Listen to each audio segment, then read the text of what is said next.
इस्लामाबाद में 15 और 16 अक्टूबर को शंघाई ताउन तंजीम का इजलास होने जा रहा है, जिसमें गैर मुल्की वफूद समेत कुछ ममालिक के वज़राए आज़म की शिरकत भी मुतवक्के है।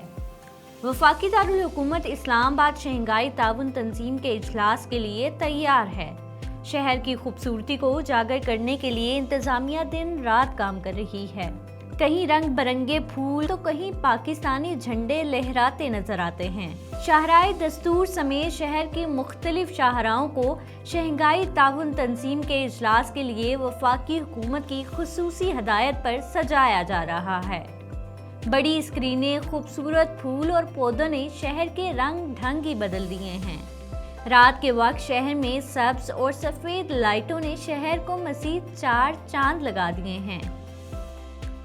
शंघाई ताउन तंजीम के इजलास को कामयाब बनाने और आने वाले मेहमानों को शहर की खूबसूरती दिखाने के लिए वफाकी दारुल हुकूमत में हर कोई मसरूफ़ है।